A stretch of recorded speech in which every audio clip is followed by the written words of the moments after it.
Welcome to Gloria's Vintage Vittles, where we make recipes from my mother's collection.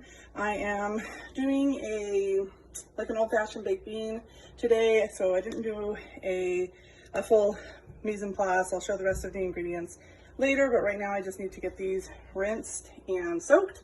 So I didn't want to skip that step on the video. So I'm going to do some rinsing, and if you've ever made beans from scratch, that might be loud, I'm not sure.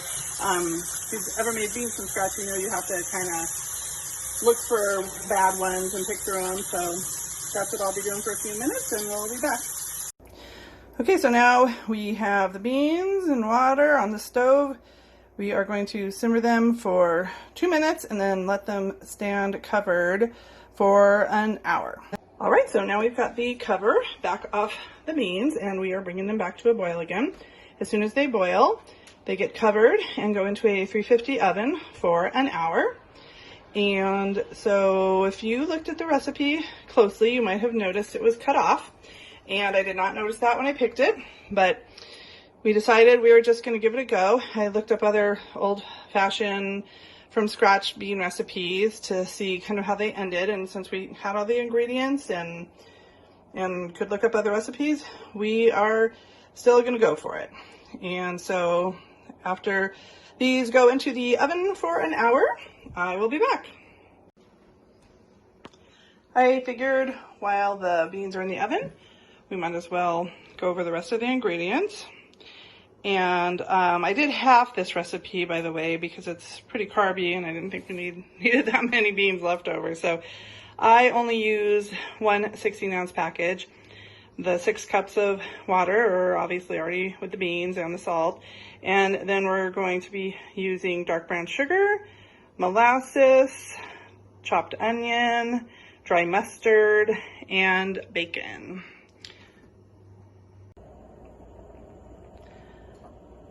So right now we are frying up the onions and bacon while the beans are in the oven. Getting that out of the way so they'll be ready to stir in. So I just thought I'd show the start of that process. Okay, so the beans cooked for an hour, and now we are going to add all the other ingredients. Some versions I saw online had them going into a casserole dish, but this pan, or this Dutch oven I guess, is an oven safe.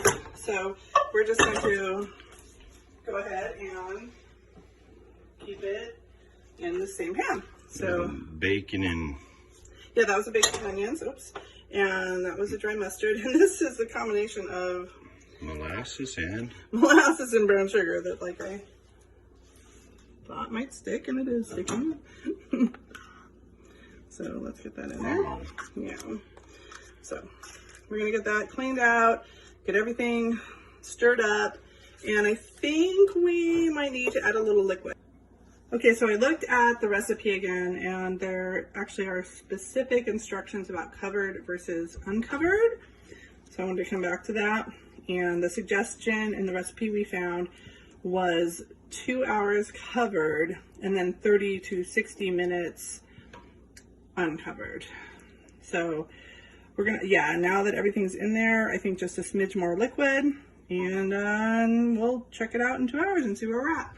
All right, this is just out of the oven after 2 hours. Oh, wow, yeah, it's thick. Yeah, I definitely think it needs a little bit more moisture. Yeah, a little more moisture. And then it was 30 to 60 after this, so I think a little more moisture, definitely. All right, they came out a little bit after being covered. The cook time, they came out a little bit thick, so we add a little bit more water for the uncovered time to finish the bake time. So we're going to throw them in for another 30 minutes. They said 30 to 60, so that's what we're going to try.